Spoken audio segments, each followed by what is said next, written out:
1952, and he's a well-known and celebrated journalist, TV broadcaster in India. In 2009, Shri Alok Mehta received Shri from the government of India. Mr. Mehta's work has focused on social welfare, including education for minorities and healthcare facilities.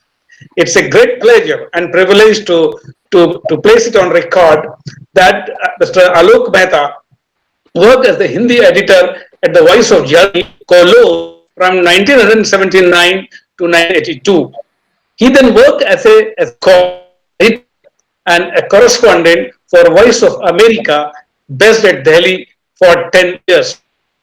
Mr. Mehta has edited a number of occasions, including the Hindi Outlook, the Now Bharat Times, the Nai Duniya, Bhaskar, the National Duniya, and in 2002 he launched the Hindi Outlook Saptahik.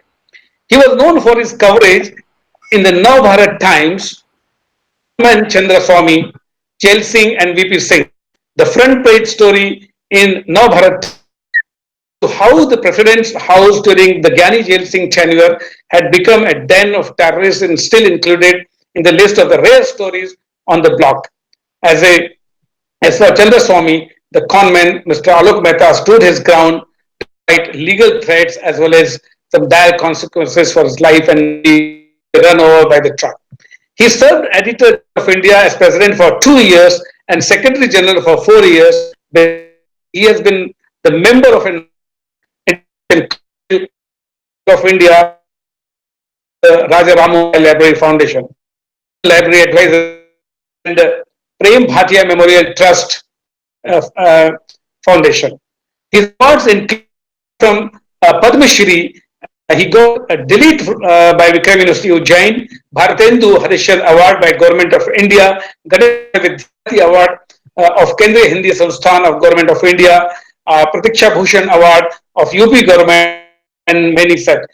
In important books, he has been a very good writer also. So some of his important books, Namami Narmada, Narmada, Social Reforms in India, Kalam के सेनापति, पत्रकारिता की लक्ष्मण रेखा, सफर सुहाना दुनिया का, फिर नहीं चहकी, भारत के राष्ट्रपति, आमी चेहरे यादगार मुलाकातें, तब और अब, तथा स्मृतियां ही स्मृतियां. So there are so many things and so many feathers to his plate. It's a great pleasure to invite Mr. Alok Mehta to deliver his talk. Thank you.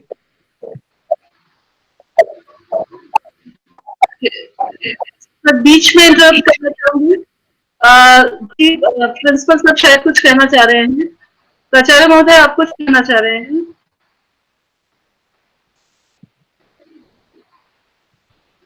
Sir please unmute कर लीजिए खुद को. Principal sir please unmute करिए खुद को.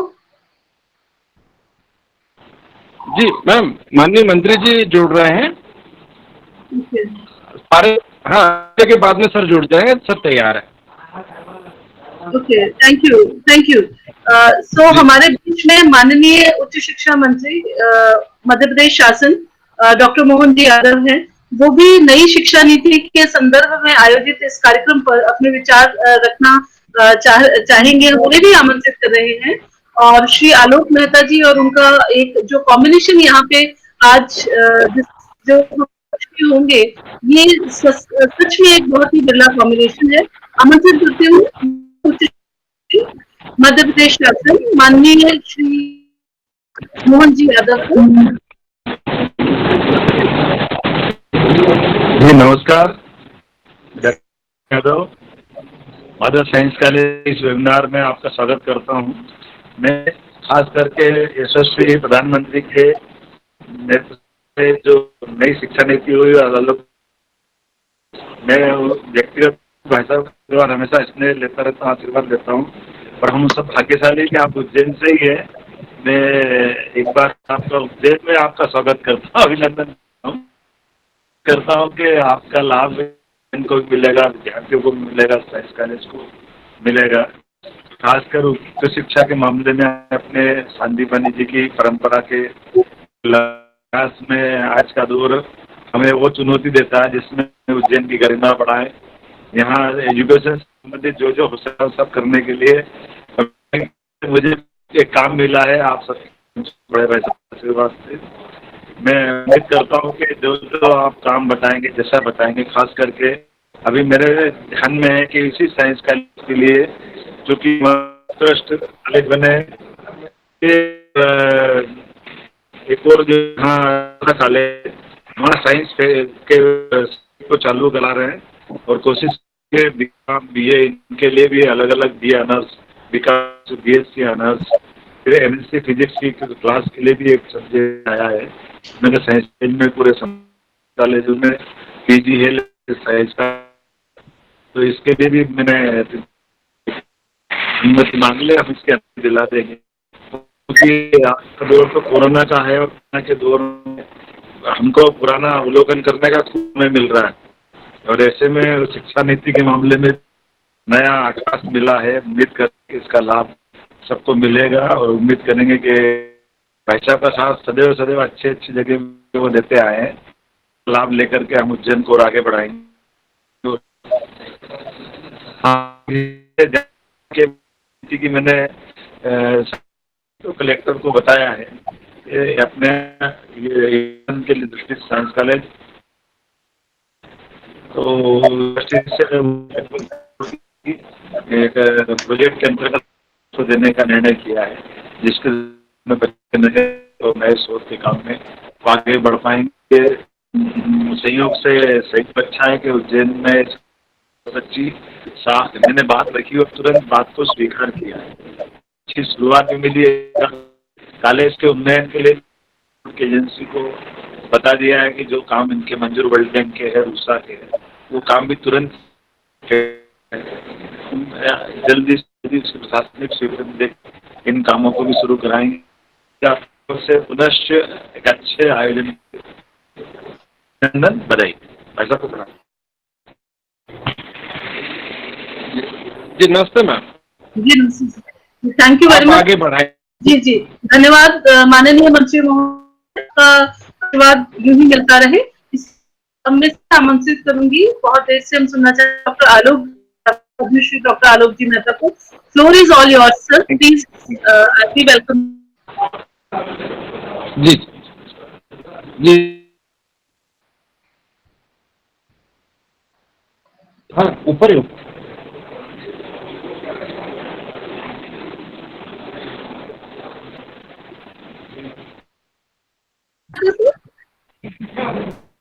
आप mute कर लीजिए प्लीज, आप वो तब बताएं। आवाज हाँ सनी, आप सर को बोले अनम्यूट करके।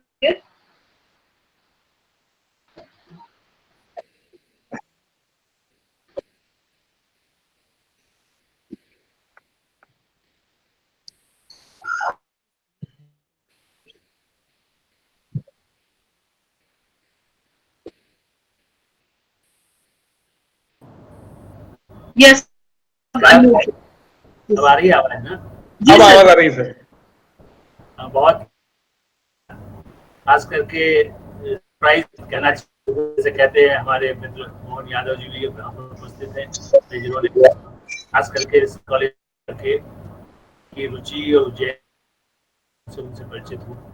और इस कॉलेज के प्रिंसिपल अर्पण भारद्वाज जी और अभी हमारे साथ भी जो बोल रहे थे, सब प्राध्यापकों को मैं बहुत प्रणाम करता हूँ, क्योंकि देखिए शिक्षा के क्षेत्र में जो काम उज्जैनी को हम लोग मानते हैं, मानो साइंस कॉलेज तो और भी पुराना है, वो कहना चाहिए समय उससे पहले से एक तरह से शुरू हो गया और धीरे धीरे जिस तरह से कर रहा है। और ऐसे मौके पर चूंकि अभी मोहन यादव जी यहाँ है और सुन भी रहे हो, तो भारत में एक समय जिसको मैं मान शिक्षा नीति खास करके ये कि ये महात्मा गांधी से लेकर के और आज तक उस बारे में बात करते रहे हैं, लेकिन यही शिक्षा नीति है, ये उनके सपनों के अनुरूप। और चूंकि उज्जैन की बात से शुरू कर रहा हूँ, इसलिए मैं ये चूंकि सांदीपनी भाषा कृष्ण उन्होंने भी दिया पूरे।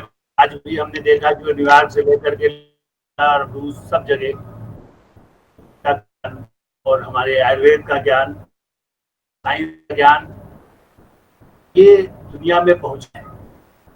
और ये कहूंगा कि प्रधानमंत्री नरेंद्र मोदी वो वर्षों से जो उन्होंने गुजरात में काम किया, महात्मा गांधी से पहले मध्य प्रदेश की सरकार हो या और राज्यों की सरकारों ने भी शिक्षा की नीति को लेकर अभियान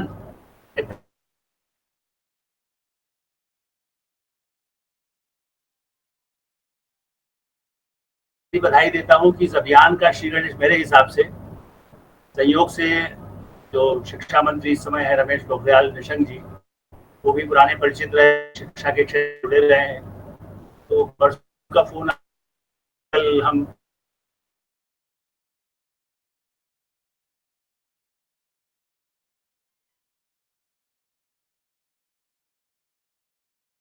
तो ये कि सबका सहयोग, सबका भागीदारी से ही शिक्षा नीति को संदीपनी से लेकर राजा भोज, उनका नाम इसलिए दे रहा हूँ कि साइंस की शिक्षा तब जिससे कि हम आज करते हैं, ज्ञान की जो बात करते हैं, तो ज्ञान के लिए भी उज्जैन भी कभी केंद्र रहा हो।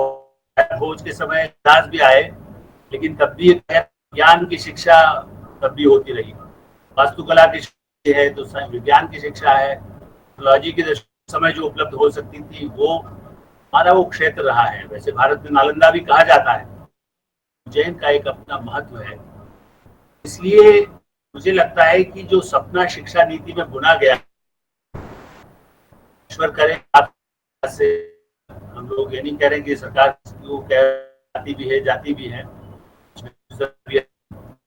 सकारात्मक सहयोग जो मैं मानता हूँ सारे लोग मिलकर करना चाहते हैं इस काम करने के लिए। उस समय चाहे शिवराज जी रहे, के नेता रहे, इस तरह के काम के एक शैक्षणिक हब बन सके। इंदौर बना ही, लेकिन उज्जैन कई बार ये शिकायत भी आती है कि हम उज्जैन को उतना बड़ा क्षेत्र और जो बनाना चाहते हैं, विक्रम विश्वविद्यालय, धनदुलारे वाजपेयी, डॉक्टर सिंह, मतलब ऐसे ऐसे लोग रहे, संगदयाल शर्मा जो मध्य भारत समय ही मुख्यमंत्री भी रहे, तो शिक्षा उन्होंने उस समय से ही प्रयास किए, उस समय से ही विश्वविद्यालय को बनाने के लिए कितना काम किया, स्टार कॉलेजेस का किया गया। उनके भारत जैसे नरेंद्र मोदी जी भारत के सब भारत बनाना चाहते हैं, अपने कहें चाहे शुक्ल हो चाहे शंकरदयाल शर्मा, अटल बिहारी वाजपेयी, इनको डॉक्टर सुमन ने पढ़ाया नहीं था। बड़ी विशेष बात है कि इस तरह से उनके पढ़ाए हुए लोग सुमन जी मुझे पहली बार दिल्ली में राष्ट्रमंडल देशों के युवा उन्हें भेजा, बल्कि खुद भी बात के साथ कुछ संयोग हुआ, बाद ही में दिल्ली आने का मुझे अवसर भी मिल गया काम करने के लिए। ऐसे शिक्षा के हम लोग शिक्षा की को देश में बढ़ाने के लिए एक मॉडल स्कूल है। आप साइंस कॉलेज के माध्यम से जो अभियान चला रहे हो, केवल कॉलेज के नहीं, पूरे विश्वविद्यालय के जो मैं कई जैसा बताया भी हूँ, देशों की यात्राएं की है, तो ये दिल्ली मुंबई भारत नहीं है, मुंबई राजधानी है, प्रमुख केंद्र है, और जैसे जर्मनी में हाइडेलबर्ग जाते हैं तो लगता है कि ऋषि किसी आप भारत के किसी ऋषि वाले चले गए, जहाँ चारों तरफ पहाड़ है और उसके आसपास बीच में जो केंद्र है वहां। उज्जैन के लिए भी शिक्षा नीति से जो इसका लक्ष्य रखा गया है, जो लक्ष्य है अच्छा ज्ञान बनाना और आत्मनिर्भर बनाना, ये पहले दो लाइन गांधी की ही कोट, इसलिए कि प्रधानमंत्री भी बार उनका करते हैं और कोई भी देश का नेता करता है, दुनिया के नेता भी मानते रहे और दुनिया वो भी मानते हैं। और महात्मा गांधी ने जो लिखा, चाहे हमारे यहाँ के राजेंद्र माथुर के गांधीवादी संपादकों में से रहे, तो उन्होंने 1921 में सितंबर में, देखिए 1 नवंबर के यंग इंडिया अंक में उन्होंने लिखा, भारत जहां 80% से अधिक आबादी खेल और प्रतिशत आबादी उद्योगों से जुड़ी है। लड़के और लड़कियों को ऐसी शिक्षा है वे बाद में अपने जीवन में श्रम कर न रहे। बच्चों को शुरू से ही श्रम की गरिमा की शिक्षा देनी चाहिए कि विज्ञान तो प्रैक्टिकल है ही, अब प्रैक्टिकल कैसे दिया जा सकता है देने से जिक्र किया गया। मान लो हम डिग्री खाली लिए हुए घूमते तो नहीं काम हो सकता। यदि मैंने पत्रकारिता उज्जैन में भी की और जो इस शिक्षा उदाहरण जब कभी कोई बात हो मैं कहता हूँ पहले मैंने मिडिल स्कूल तो पहले साइंस लेने का ही रखा, 9-10 में भी पहले मैंने हुआ। बाद में मेरी रुचि चूंकि साहित्य के और राजनीति और तरफ बढ़ी तो मैंने उस तरह से विषय को किया, लेकिन हिंदी संस्कृत के पहले लिटरेचर को भी लिया, बाद में उसको भी लिया है कि ऐसी नीति सामान्यतः तब थी, लेकिन आज जो नीति बनी है हम लोग जो कुछ थोड़ा बहुत जीवन में कुछ कर पाए हैं उसमें विज्ञान के साथ समाज नहीं होगा ऐसा नहीं है। जैसा अभी कल्पना सिंह जी भी चर्चा कर रही थी और पांडे जी भी कर रहे थे, हम पूरे समाज को परिष्कृत करना पड़े, को खड़े ना, चाहे हो चाहे डॉक्टर भाभा रहे हो, की बात हो और पढ़ाने से लेकर के और विज्ञान आज कंप्यूटर साइंस में हमारे जिस समय में मैं 71 आया तब लोग ही उज्जैन से ही बाहर जाते थे।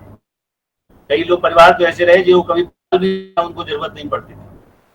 आज बेंगलोर आज पूना में आपके कॉलेज से जाता हूँ, मतलब तो कोई स्थान से नहीं जाना चाहता, लेकिन वहां से वे वहां पहुंच गए हैं, क्या पहुंच गए। ये विज्ञान और इस के संदर्भ में आप कहेंगे कि मैं इतिहास की बात करूं, लेकिन बेहतर की नीति में जो कहा गया है वो इसी संदर्भ में ही कोशिश थी। 1986 में भी शिक्षा नीति बनी, उसके बाद ये पहली नीति आई और तब भी मैं लिखता रहा। राजीव गांधी की सरकार थी और बल्कि वो भी जो प्रधानमंत्री भी बने, लेकिन उसमें से कुछ जुड़े हुए हैं लेकिन उनका ही क्रियान्वयन नहीं हुआ। उस शिक्षा को रोजगार से जोड़ने की देश में बेरोजगारी बढ़ती गई। आज से निकले हुए छात्र वो वैज्ञानिक बन, लेकिन साथ में यदि ये जो प्रावधान शिक्षा नीति में आ रहा है विज्ञान के हैं, लेकिन यदि गीत की रुचि है बहुत और साथ संगीत का भी है तो वो वैसे तो बड़ा सम्मिश्रण है, अपने आप में विज्ञान से जुड़ा हुआ है। कई बार तो मेडिकल कॉलेज में भी लोग उसको मानते हैं कि उससे सुविधाएं होती है स्वास्थ्य के लिए, उस दृष्टि से या समाज विज्ञान के प्रति भी उसका लगाव है। कई ऐसे स्कॉलर हैं जो साइंस के रहे। एक संपादक श्याम जोशी आप लोग सब जानते होंगे, हम जो हिंदुस्तान के भी संपादक थे, अंग्रेजी थे, और हम लोग बुनियाद कई जैसे जो लिखे टेलीविजन में भी उनके रहे। वो भी मैंने पढ़ाई करके कोई विषय हिंदी साहित्य की वो पढ़ाई नहीं किया था। तो ऐसे जो विज्ञान के भी गए, लेकिन संयोग होता सुविधा हो सकता है वो अलग से अपना कुछ कर ले, लेकिन आज ये सुविधा शिक्षा नीति में आ रही है। तो यह है कि आप किसी और क्षेत्र में भी काम करना, पढ़ाई में भी पहले भी कोई कर रहे हैं, आपको प्रमाण पत्र मिला, कोई चाहता है कि मैं बहुत अच्छा कारपेंटर बन सकता हूँ, मैं कोई आर्टिस्ट बन के काम कर सकता हूँ, और मैं तो आर्टिस्ट का काम मुझे आमदनी तो पेंटर जो एक समय में जो मैं आपको उदाहरण बताता हूँ आर्ट के क्षेत्र में भी या जो जुड़ा होता है वो भी साइंस के ही छात्र है। सुबोध गुप्ता एक है तो पेंटिंग 100 करोड़ 150 करोड़ तक रुपए में भी है, विदेशों में भी, अमेरिका में भी उनकी एग्जीबिशन लगती है। मैं पटना में संपर्क था तो बाद में जब कभी दिल्ली में लॉन्च किया और बुलाया गया था कलाकारों अतिथि के रूप में ही, में थे तब आप ये तो मुझे 10 रुपया 5 रुपए वाला जो बनाने में बड़ा हो गया मिला तो मुझे लगा कि उन्होंने बुलाया है। मेरा जीवन में भी कोई क्षेत्र काम करके दूसरे क्षेत्र में भी काम कर सके, शिक्षा नीति का उच्च शिक्षा के क्षेत्र में बहुत भूमिका है। फिर से कहूंगा, रोजगार से जोड़, पहले कहा जाता था, यूं तो पहले भी जिसको कहते हैं ITI, IIT, ये सब कई संस्था उस तरह के रहते थे कि भाई ठीक है, कोई आदमी पढ़ाई नहीं कर रहा है तो ऐसे ही कुछ काल मजदूरी करना है, जाएगा मैकेनिक बन जाएगा। लेकिन उसको सिस्टमेटिक इस कॉलेज में पढ़ते हुए क्या और काम जीवन में कर सकता है, उसकी तैयारी करने की गुंजाइश इस शिक्षा नीति में बनाई गई। वो नहीं कि हम तो ये करना चाहते थे, हमारी तो हमें तो वहां पढ़ाया गया, हम तो भारद्वाज थे, लेकिन जीवन में हम वैल्यू रही है। तो आत्मनिर्भर शिक्षा नीति से जुड़ा हुआ ही स्वरोजगार है। आप लोग आज 1.5 साल पहले जब चुनाव नहीं हुए थे, उससे पहले किसी कार्यक्रम टीवी के लिए वहां गया था, जो बस्तर में दंतेवाड़ा एक जगह है, अभी साइंस के भी छात्र, और उसी तरह से वहाँ जो कौशल विकास स्किल डेवलपमेंट वाला जो कॉलेज क्या करके देखा, जो संस्थान, तो जब मतलब आश्चर्य हुआ बच्चे किस तरह से वहाँ प्रशिक्षित हो रहे हैं, उनको सबको रोजगार मिल रहा था। इसलिए कि आप ये कहें कि आप कोई सरकार है तो आप उसकी तारीफ करें, वहाँ सरकार उनकी नहीं रही है, और अब दूसरी सरकार भी जरूर उनके लिए भी कुछ करेगी, वो सब नहीं हुए।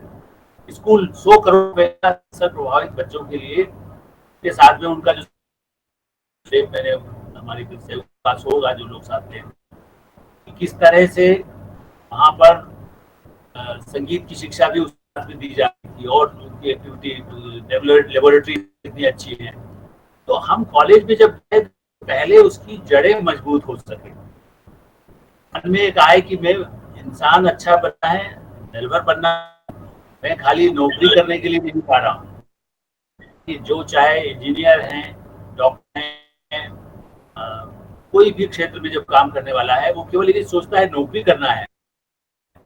जब तक देश का सिपाही बनना, समय बीच में ही कह देता हूँ, आखिरी में कहता, स्वतंत्रता दिवस की क्या है, और उसकी भी शुभकामनाएं आपको, मोहन यादव जी की सरकार को और स्वतंत्रता का ही ये लाभ हम और आप सब ले पा रहे हैं कि हम उस स्वतंत्रता में हर साल हम लाल किले से सुनते रहे देश को बनाना है, लेकिन उसके लिए जो योजनाओं को क्रिया है, नई पीढ़ी को तैयार, नई पीढ़ी के लिए आगे की संभावनाएं देखना है, तो उसको लगे कि नहीं है और है। आज हमारे बच्चे, हमारी बेटी को यदि उसने दिमाग में बना लिया कि 12th के मुझे ये लॉ करना है या मुझे MBA करना है, तो उस सब से ही उसने दिमाग लिया। दिल्ली बम्बई में तो शुरू हो चुका कुछ वर्षों से।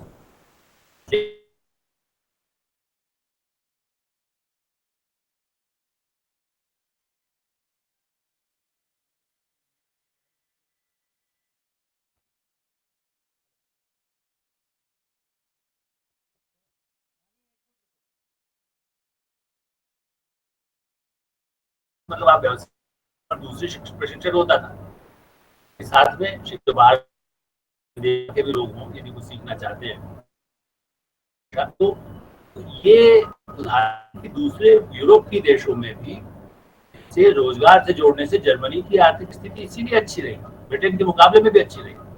आज भी ब्रिटेन में तो अभी कल 11% और वहां पर उसका असर दिखाई दिया, लेकिन आज भी जर्मनी, जापान कुछ मामलों में अमेरिका से बेहतर स्थिति में है। की वजह यह है कि प्रारंभ नेशनल शिक्षा को साथ में जोड़ा गया। तो मुझे इस नई शिक्षा नीति के साथ आप लोग जहाँ लेबोरेटरी जो बच्चे को सुविधाएं जो चाहिए, यहाँ थोड़ा बहुत जो जानकारी देती है कि मैं बात कर रहा हूँ उस कॉलेज की क्या स्थिति है, पुस्तक उपलब्ध है, लेकिन आज ऐसे इंस्टीट्यूशंस हैं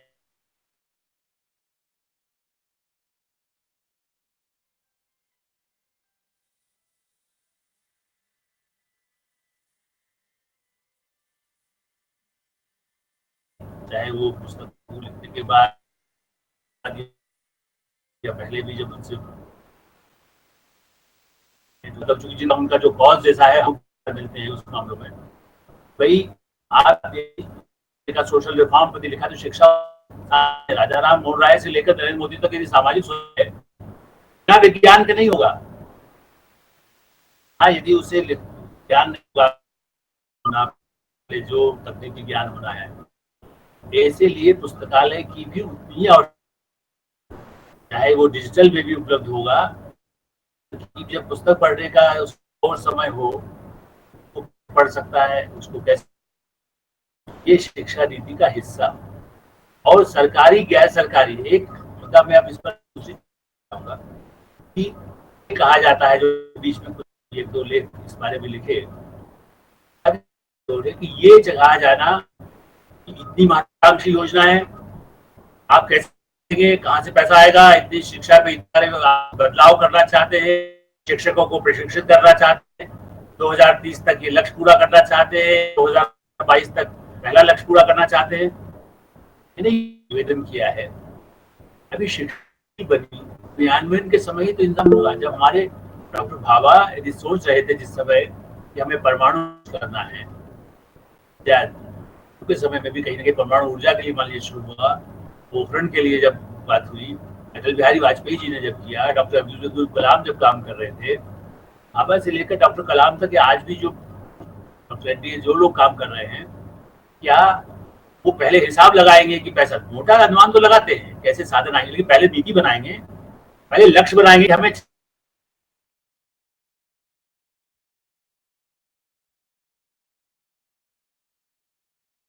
सोचेंगे कि अरे पैसा कितना खर्च होगा, अरे पैसा पहले देखो, पहले पैसे दिखा भाई पैसा, उसके बाद आपको मालूम होगा इतने का टिकट आएगा, मैं देखो अपने क्रेडिट कार्ड में उतना लिमिट मेरे पास है या नहीं, 2 लाख का टिकट मुझे लेना है। तो सवाल ये है कि ये सवाल उठाया जा रहा है कई हमारे मित्र जो शिक्षाविद भी हैं कि भाई शिक्षा नीति तो इतनी बड़ी बना दी गई, 6% बजट कहाँ से आएगा। हमारा कहना है नीति पर चर्चा हो और इसलिए पूरा समाज सोचे ना, सरकार ही खाली कर देगी क्या कि किस मुल्क में। मैं सारे कई देशों में जब भी मुझे विदेशों को मौका मिला है, मैं वहाँ के विश्वविद्यालयों में इसलिए मैं प्रायोरिटी कहता था कि तो मीडिया से रिलेटेड और ये बाद में नेताओं से मिलना, इनसे मिलना, चाहे उसमें चीन शामिल हो, चाहे उसमें जापान हो, चाहे जर्मनी हो, चाहे ब्रिटेन हो या अमेरिका हो, ऑस्ट्रेलिया हो, कि उन सब विश्वविद्यालयों में ये नहीं है कि उनमें और सामाजिक बिल गेट्स जो है वो कोई कॉलेज खुद थोड़ी चलाते हैं, वो इतने शैक्षणिक संस्थाओं को योगदान देते हैं और उसका निजीकरण का यह असर भी नहीं होना चाहिए कि आप निजीकरण पूरा कब्जा कर ले साइंस कॉलेज में, हम जितना चाह रहे हैं उतने ही लड़के आप उस तरह के भर्ती करेंगे, हमें तो केमिकल्स वाला चाहिए या हमें फिजिक्स का चाहिए, ये नहीं। वो सामाजिक जिम्मेदारी की तरह से केमिस्ट्री का पढ़ के अच्छा जाएगा, अच्छा शिक्षक होगा, अच्छा प्राध्यापक होगा, अच्छा विद्वान होगा। आज दूसरे देशों के विश्वविद्यालयों को आमंत्रित किया जा रहा है तो क्या करेंगे, कोई सारे वहां से प्रोफेसर यहाँ पर बुला लेंगे क्या? जरूरत कुछ लोगों की होगी, कुछ यहाँ के हैं, हमारे लोग हैं, आज भी ऑब्जर्व फाउंडेशन में है जो बंद है, किंग्स कॉलेज में वहां पर रहे, लेकिन बीच बीच में छुट्टी भी ले लेते हैं, फिर आज वहां जाकर चले जाते हैं, कैम्ब्रिज में है। अब लोग जानते हैं किस तरह से हमारे लोग जिनको चाहे नोबेल प्राइज भी मिले हों, वो बाहर भी विदेशों में रह करके भी और जो काम करते हैं उनके लिए भी भारतीयों का ही योगदान बहुत बड़ा है। अंतरिक्ष में आप चूंकि साइंस के सब हमारे प्राध्यापक यहाँ पर हैं, सम्मान को बताना चाहता हूँ, जब हम 85 में अमेरिका गए, ह्यूस्टन, आजकल ह्यूस्टन वैसे भी चर्चा में है बहुत, तो और अंतरिक्ष अनुसंधान केंद्र में गए, प्रधानमंत्री खुद साथ में थे, उस टीम में हम शामिल थे, रोजगार के उसमें, तो देख करके लगा कि हम भी ऐसा लक्ष्य सोच सकते हैं। जबकि उसके 2-4 साल पहले जब मैं 82 तक जनवरी में था तो लोग हमसे पूछते थे आपके यहाँ टीवी है, आपके यहाँ रेल भी है कि नहीं है, आप तो खाली वैसे ही कपड़ा पहनते हैं, वैसे ही आदिवासी की तरह रहते हैं, चूंकि इतनी कोई कम्युनिकेशन इतना कम था, इमेजिन। और 85 में फ्रांस गए, अमेरिका गए और हमने भारत सरकार की तरफ से, कही सरकार कोई भी होती है योजना तो मांगता है, कहता है सुपर कंप्यूटर, तो ऐसा लगा रोनाल्ड रेगन ने स्वागत तो बहुत किया, लेकिन सुपर कंप्यूटर पर जैसे कहते ना दिखा दिया, अरे तुम इस लायक कहाँ हो भाई भारत। आज सिलिकॉन वैली में 40% लोग तो भारतीय हैं, उनके बिना यदि वो वहां छोड़ के आ जाएं तो डॉक्टर वहां के छोड़ के आ जाएं लंदन और अमेरिका से, तो वो लोग वहां तो भयानक स्थिति हो जाएगी। एक फिल्म बहुत साल कई वर्षों पहले बनी है, यदि ये लोग देश से चले जाएं तो क्या होगा। तो वहां लगता है कि गंदगी के अलावा अस्पताल में भी इस समय भी कोरोना से बचाने में भारतीय डॉक्टरों की अहम भूमिका है, भारतीय वैज्ञानिकों की अहम भूमिका है। तो व्यापक संभावनाएं हमारे इस नई शिक्षा नीति में है। अभी हम ऑलरेडी जब कमियां थी तब भी लोग योग्य निकल करके गए हैं भारत के विभिन्न क्षेत्रों से और मध्य प्रदेश से भी, उज्जैन से भी, इंदौर से भी। ऐसी स्थिति भोपाल से, भोपाल का नाम लेते हैं, आप जुड़ा हुआ है, जो विक्रम से भी जुड़ा था, वहाँ भी से भोज विश्वविद्यालय है राजा भोज के नाम पर। यही कहते थे कि भाई यदि कोई उसकी उस समय जो जातिवादी की यदि चर्चा भी होती थी तो कहते भाई उसको रहने लायक तो यहाँ पर यही है, राजा भोज ने कहा था कालिदास को, यहाँ रहने लायक तो वही है जो शिक्षित हो, शिक्षित नहीं हो तो मेरे राज्य में रहने लायक नहीं है। और वो राजतंत्र था। आज की सरकार में मोदी जी ये नहीं कह सकते कि शिक्षित नहीं है तो उसको देश के बाहर फेंक देंगे, यहाँ तो कहते थे उसको शिक्षित बनाना है। इस शिक्षा नीति में जो लक्ष्य रखा गया है कि 2030 तक हम सबको साक्षर बना दें 100% विज्ञान की दृष्टि से। और ये जैसा अभी मैंने कहा कि इसमें प्राइवेट सेक्टर की रोटरी है, रोटरी इंटरनेशनल, ये भी एक दो कार्यक्रमों में गया हूँ। आपके उज्जैन से भी रवि लंगर है जो खुद भी इस लिटरेसी मिशन में शायद वो भी जुड़े हुए हैं। तो अब उन लोगों का क्या लक्ष्य है कि भाई हम स्कूलों के साथ ऐसे अनुबंध हो, हम उनको अच्छे ई कोर्स जिस तरह के हो सकते हैं उसके जरिए पहुंचे। प्रौढ़ शिक्षा पर भी जोर दें। अब प्रौढ़ शिक्षा पर आप आश्चर्य करेंगे कि ज्ञान की भी जरूरत होती है, बच्चे को यदि पढ़ाना है साइंस, माँ बाप कुछ तो शिक्षित हो, इसलिए भी विज्ञान की शिक्षा के लिए, समाज विज्ञान के क्षेत्र के लिए प्रौढ़ शिक्षा से जोड़ा जाए, एक दूसरे को पढ़ाया जाए। मुझे ये देख करके भी खुशी हुई, मैं फिर बधाई दूंगा भारद्वाज जी को कि आपके कॉलेज में एनसीसी, एनएसएस वगैरह सब साथ में है। ये उपलब्ध नहीं है इस संस्थानों को, खाली पढ़ाई कर लिया, क्रिकेट खिला लिया, बस हो गया काम। हम कहा जाए या जैसे क्षेत्रों में कहा जाए जो समाज से जुड़े, आज रोटरी यदि कहती है उनके साथ जुड़ के यदि कार्यक्रम हो, चाहे एक 5 को ही पढ़ा दे, अवकाश के दिनों में यदि हमारे छात्र या हमारे शिक्षक यदि उस प्रौढ़ शिक्षा में भी सहयोग करें या किसी बच्चे को पढ़ाने में जो कम पढ़ा हुआ है यदि उसको विज्ञान के बारे में भी बताएं, तो हो सकता है कि वो बच्चा कोई नया प्रयोग करके कुछ अब कर दे। प्रधानमंत्री नरेंद्र मोदी ने अपनी बात में कई बार ऐसे लोगों का जिक्र किया है जो कहीं न कहीं कुछ काम करते हैं।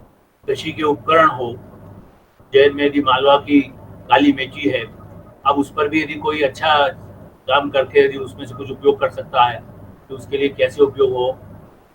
इसलिए मेरा मानना है कि आप इस कॉलेज का परिसर और विस्तार की गुंजाइश रहेगी आने वाली शिक्षा नीति में, ताकि उन लोगों को जिनके पास शिक्षा की सुविधाएं नहीं थी, ऐसे छात्रों को जो गरीब हैं, जिनके पास साधन नहीं है, महंगी नहीं हो।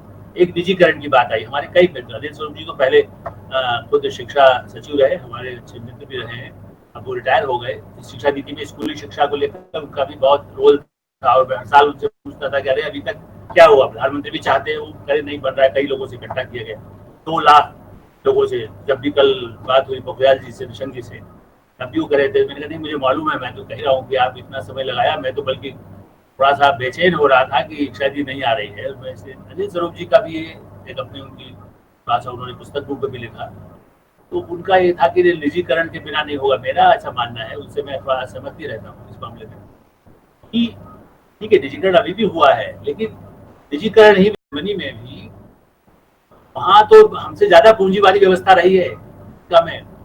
वहाँ जो स्कूली शिक्षा है उस पर इतना नहीं करनी है। बड़े ठीक है, बड़े कॉलेजेस में बड़े साधन की, लेबोरेटरीज की जरूरत है। कल आप कहे कि नहीं हमारे बच्चे ह्यूस्टन भी जाना चाहते हैं, तो जेब में कुछ चुनिंदा सब तो नहीं जा सकेगी। सरकार कुछ फेलोशिप देगी, कुछ और संस्थान दे देगी, रोटरी देगा या कोई और फाउंडेशन दे देगा, बजाज फाउंडेशन दे देगा, कोई और फाउंडेशन करेगा, रिलायंस, मुकेश अंबानी वो इंदौर मध्य प्रदेश आना चाहते हैं, रानी आना चाहते हैं, वो लोग साइंस कॉलेज के लिए कुछ सहायता करें। मोहन यादव जी और शिवराज जी पहले भी कई बार इंदौर में भी कैलाश विवर्गीय नेता उनके रहे, मंत्री भी रहे। मान लीजिए वही कोई आयोजन जब इंदौर में किया गया था, जो कमिटमेंट है आज उनको पूरा किया जाए। भोलनाथ जी के बड़े संपर्क थे उद्योगिक से, उन्होंने भी कोशिश की और चाहते हैं। दलीय प्रयास की जरूरत है। शिक्षा के क्षेत्र में पूंजी जरूर आए, लेकिन जो न्यूनतम शिक्षा है उसमें सरकार की व्यवस्था इतनी सुंदर, इतनी अच्छी हो जाए, ये लक्ष्य होना चाहिए। यदि आपने निजी के लिए ही छोड़ दिया, आपके यहाँ तो मैं तो मानता हूँ कि सारे नाम लेना ठीक नहीं होगा, लेकिन पहले जो नेता लोग रहे वो उन्होंने बाकायदा मुझे कहा कि भाई देखिए ये जो है सरकारी स्कूलों में टीचर काम नहीं करते इसलिए, या कॉलेज में काम नहीं करते इसलिए निजी में जरूरत है, या उनको कम पैसे पर रखेंगे, काम कर लेगा 8,000 में 5,000 में। भाई दिल्ली में तो 10,000 में जब नौकर नहीं मिलता, ड्राइवर नहीं मिलता, आप चाहते शिक्षक रह जाए किसी गांव में जाकर के चिंतामन के पास और उसको कहेंगे 5,000 रुपए दीजिए, तो ये कैसे होगा? तो सही बात ये है कि साइंस में भी ऐसे तैयार हो, यदि वो पहला क्लास पूरा करके भी, अपना फर्स्ट ईयर पूरा करके भी साइंस के क्षेत्र में पढ़ाई करने के लिए शिक्षक भी बन जाए, काम कर सकता है, या उसके साथ में शिक्षा के लिए सुविधा दे सकता है। तो सरकारी सुविधाओं को बढ़ा करके ही हो, उसमें निजी का पूंजी आ सके योगदान की तरह से पढ़ाने के लिए। लेकिन मैं इस पक्ष में नहीं हूँ कि उसको निजीकरण के भरोसे, जब उन देशों में नहीं है। हमारे यहाँ फीस ऐसी है कि आप सुनकर के दंग रह जाएंगे। वही कि स्कूल की फीस क्या है, 8 लाख रुपया है पूरे वर्ष का, 8 से 10 लाख के आसपास। के अलावा और भी तो घर में तो माँ बाप कुछ खर्च करते ही होंगे। आप बताइए स्कूल के लिए, वो भी नर्सरी या फर्स्ट या सेकंड क्लास के लिए से शुरू होता है तब तो। और दूसरी तरफ ठीक है सब जो हो, नहीं दिल्ली के भी स्कूल, जहाँ मैंने कहा दंतेवाड़ा में भी से अच्छे बच्चे निकल करके जो बॉर्डर स्कूल के दिल्ली के हैं, मैं उनकी बुराई नहीं कर रहा हूँ, वो भी अच्छे हैं वहां पर। लेकिन यदि बस्तर इलाके में यदि बच्चे अच्छे तैयार हो सकते हैं, यदि झावा के बच्चे अच्छे हो सकते हैं जो उज्जैन में शिक्षा प्राप्त करके, उनके लिए क्यों कहा जाए कि निजीकरण ही रास्ता है? निजीकरण उसको साथ आए हैं, कॉलेज खुले हैं, उज्जैन में भी खुले हैं, इंजीनियरिंग कॉलेज भी आए हैं, पढ़ाई अलग भी होती है, लेकिन वो साइंस के बाद भी आर्किटेक्चर में कुछ काम कर सकता है, जो उसमें फिजिक्स तो बहुत अच्छी चाहिए। इस शिक्षा नीति में उस संभावनाओं के दरवाजे खुल रहे हैं जो शिक्षा में कहा गया है कि भाई हम 3.5 करोड़ सीटों का नया प्रावधान हो जाएगा। और पहले आपने देखा कई निजी कॉलेज जिन्होंने बनाया, छत्तीसगढ़ में तो ऐसे कॉलेज नहीं, हमने तो आउटलुक में तो रिपोर्ट भी छापी थी कि बेसमेंट में यूनिवर्सिटी चलती थी। कैन यू इमेजिन, वर्ल्ड में कहीं मैंने ऐसा नहीं सुना, स्कूल भी नहीं चल पाता बेसमेंट में, उसको दर्जा दे दिया गया विश्वविद्यालय। तो ऐसे तो डिग्री दे देंगे, ऐसी सीट दे दे, सीट नहीं है तो ऐसी सीट देना तो कोई मतलब नहीं है, वो कागज पर ही काम हो रहा होगा या जो भी कागज हुआ। तो ऐसे दुकानें नहीं चले, उनके बजाय प्राध्यापकों को, इसलिए कि मैं मन से प्राध्यापकों को विनम्रता के साथ प्रणाम करके उनकी तारीफ कर रहा हूँ, लेकिन यदि उनको है तो उनके लिए वेतन पहले से अच्छे हुए हैं, ये भी मानता हूँ, लेकिन उनका सम्मान भी समाज में, जैसे हम वॉरियर डॉक्टर्स के लिए कह रहे हैं, ऐसे शिक्षक भी, जो सिपाही जितने हमारे सेनापति बनते हैं, कल सेनाध्यक्ष बने, वायुसेना अध्यक्ष बने, वो भी तो शिक्षा प्राप्त करके आते हैं। बिना साइंस के पढ़ाए हुए कोई हवाई जहाज चलाना नहीं सीख सकता है, इसके लिए साइंस की शिक्षा भी उसके लिए बहुत आवश्यक है। तो ऐसी स्थिति में उनके लिए अधिक सुविधाएं हो, उनका सम्मान भी समाज में उसी तरह से हो जो पायलट का होता है, जो डॉक्टर्स का होता है।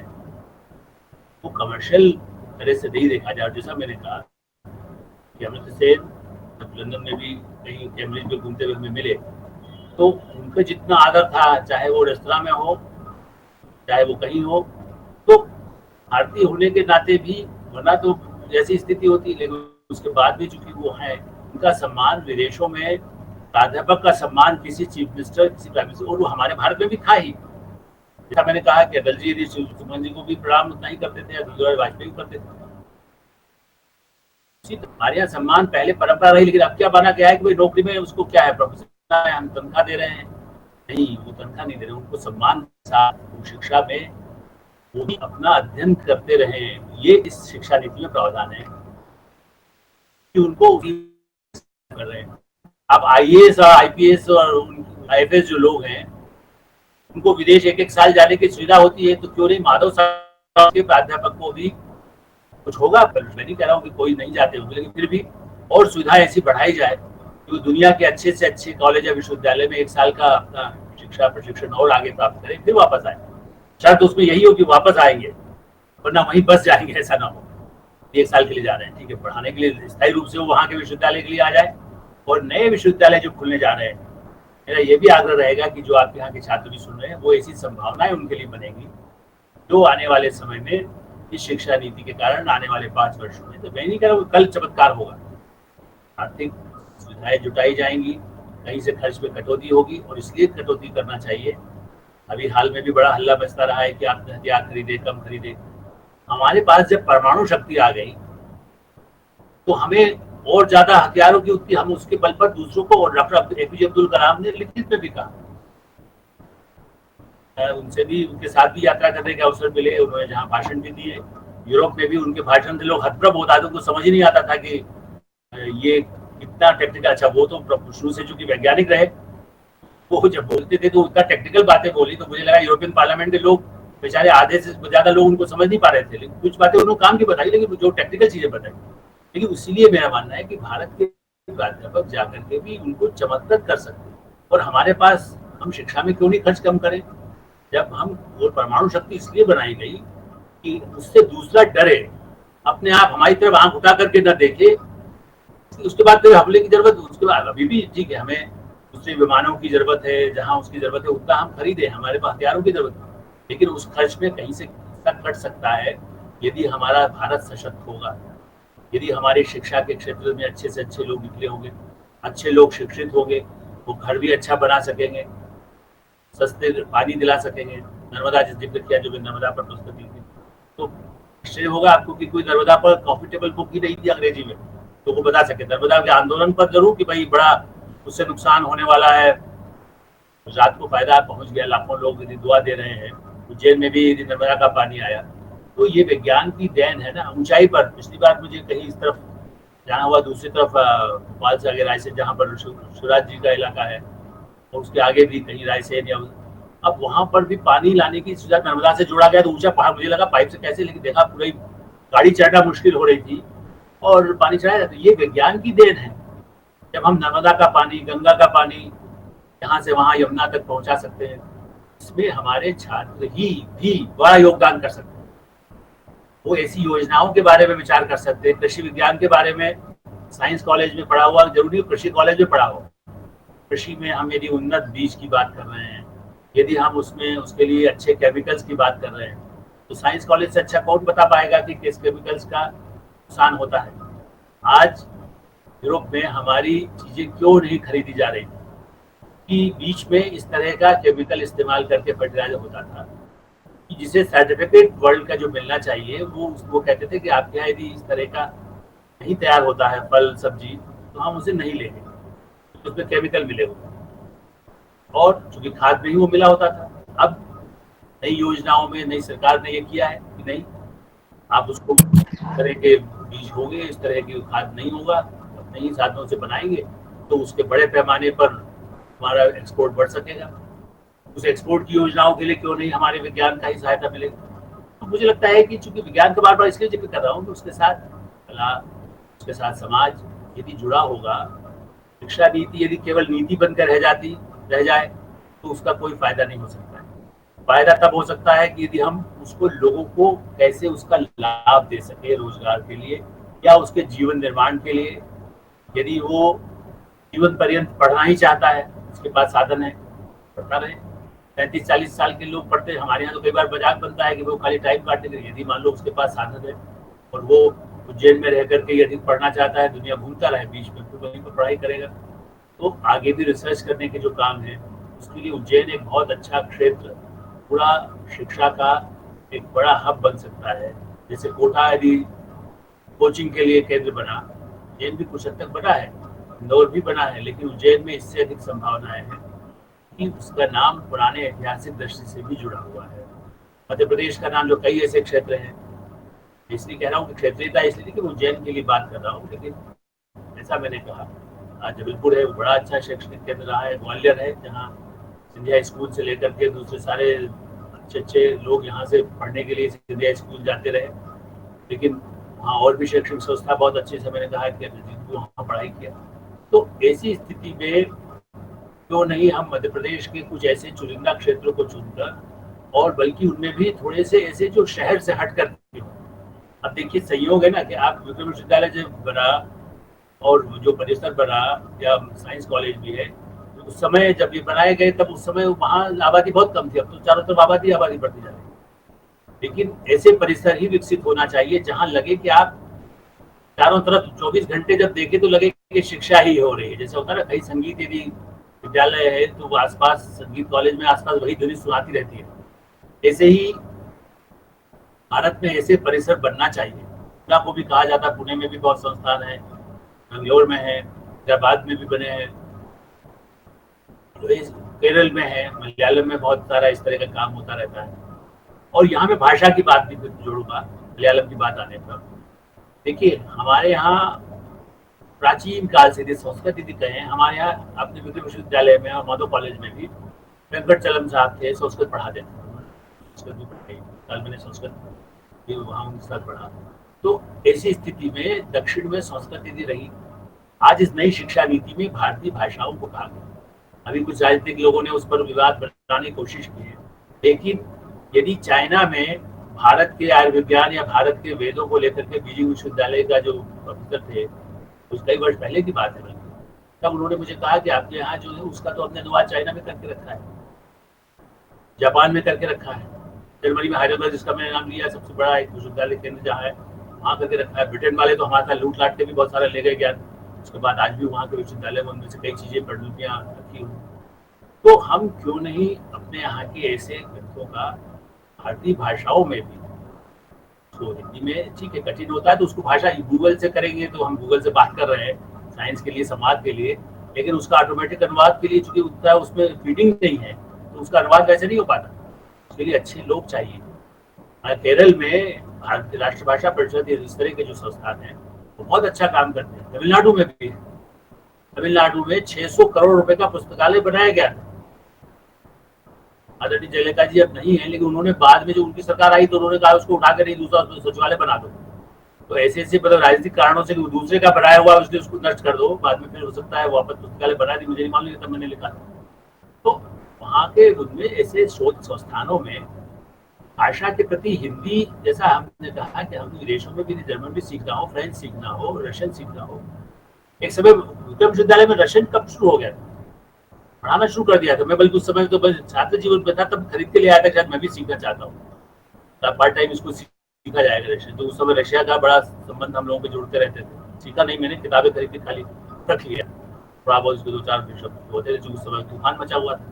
तो आज सीखना चाहे तो पूछे में बैठे हुए विदेशी भाषा सीखे, वो एक एक्स्ट्रा आपके लिए सुविधाएं हो सकती है। आप यदि किसी कॉन्फ्रेंस में जाते हैं, उसकी भाषा का ज्ञान हो, नरसिंह जी को 12 भाषाओं का ज्ञान था, तो भारतीय भाषाओं की शिक्षा भी साइंस के क्षेत्र में और कला के क्षेत्र में उनमें भी बहुत गुंजाइश शिक्षा नीति में बनी है। अपार संभावनाएं हैं, इसलिए नहीं कि वो नरेंद्र मोदी जी का प्रधानमंत्री जी यदि उनका लगाव है, वो गुजरात और मध्य प्रदेश के रिश्ते हैं और सरकार किसकी है, ये नहीं है। जो नीति बनी है उसमें इन लोगों ने बनाया, उस कॉन्फ्रेंस में भी उन्होंने भी, प्रधानमंत्री ने भी कहा और सारे मुख्यमंत्रियों ने भी कहा कि इस नीति का ये सवाल उठे कि क्रियान्वयन होने में बड़ी चुनौती है, हमेशा चुनौती रही है।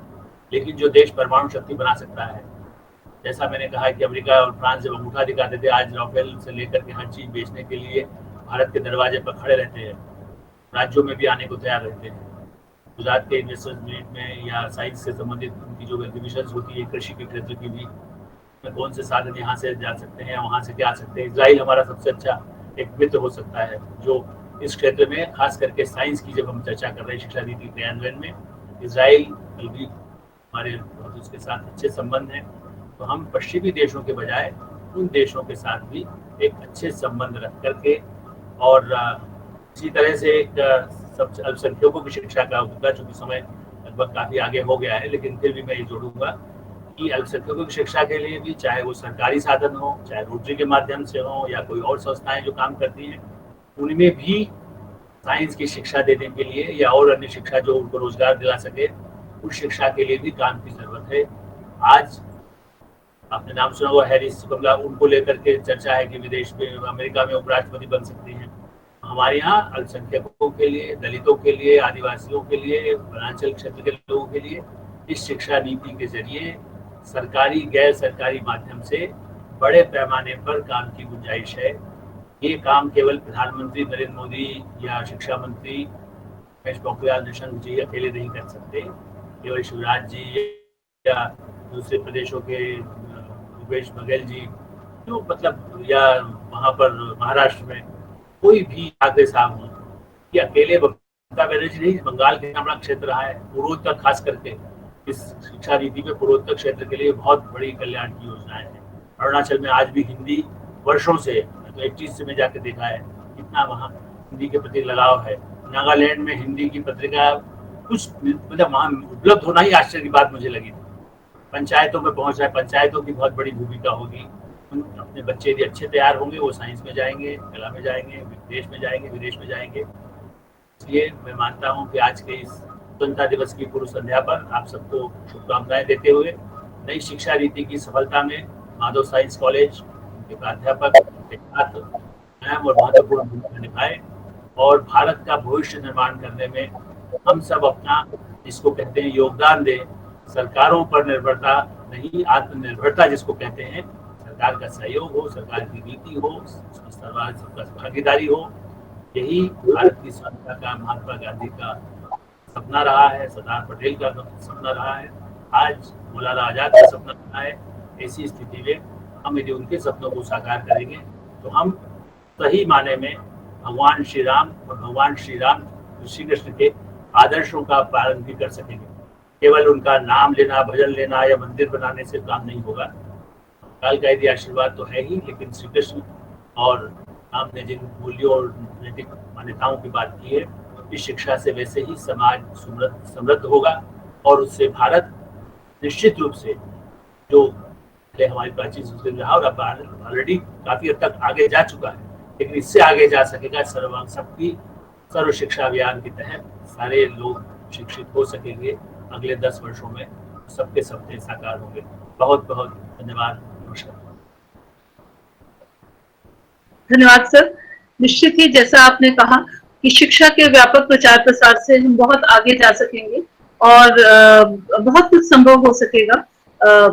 यही शायद हमारा आज का टेक होम लेसन है कि हम शिक्षा का व्यापक प्रचार प्रसार हो। और इसके साथ ही ये जो एक बात आपने बीच में बहुत अच्छी कही थी विज्ञान के छात्रों के लिए, और वो था, आपने कहा था कि कोई भी चीज केवल लैब में कर लेने से, लेकिन एक जगह कर लेने से कुछ नहीं होगा। निश्चित ही ये जो लेबोरेटरी रिसर्च है, जब ये मार्केट तक पहुंचेगी, जब ये सारे मॉलिक्यूल्स मार्केट तक शायद पहुंचेंगे, तभी कोरोना जैसी बीमारी जो आजकल जो चल रहा है, जो समय चल रहा है, उससे भी हम उस पर भी विजय पा सकते। संदर्भ में शिक्षा की और ये जो नई शिक्षा नीति की अपने व्याख्या की, एक अति उत्तम व्याख्या, वो हम याद रखेंगे सर। और इसके साथ ही मैं आमंत्रित करूंगी अब महाविद्यालय के प्राचार्य डॉक्टर अर्पण भारद्वाज जी को कि आप आकर अपना, डॉक्टर भारद्वाज।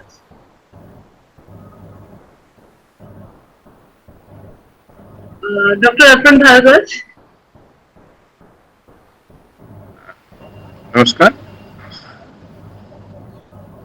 सर, प्रणाम करता हूँ आदरणीय आलोक जी मेहता एवं संपूर्ण सभा को। आज का यह जो आयोजन है, मुझे लगता है कि जब देश अभी उम्मीदा सा है, एक नई किरण आ रही है नई शिक्षा नीति के बारे में, उस समय हमने एक पहल की है, नए भोर की, एक नई सुबह की, कि हम चर्चा को प्रारंभ करेंगे। इस महाविद्यालय से चर्चा प्रारंभ होगी और इसका आगाज तो हम सब भी जानते ही हैं कि एक बहुत सुंदर भारत के रूप में इसका परिणाम हमको प्राप्त होने वाला है शिक्षा नीति का। और उसका जो मंथन है, जैसा आपने बताया कि जब आप मध्य प्रदेश की बात कर रहे थे, जब आप उज्जैन की बात कर रहे थे, तब शायद वोकल फॉर लोकल भी सुनाई दे रहा था। जब आप बात कर रहे थे, हमारे स्वयं के ऊपर गर्व याद आता था कि 5000 वर्ष जब श्री कृष्ण यहाँ पढ़ना है, तब से यह भूमि स्थापित है ज्ञानार्जन के लिए। तो हम अपने घरों से जुड़े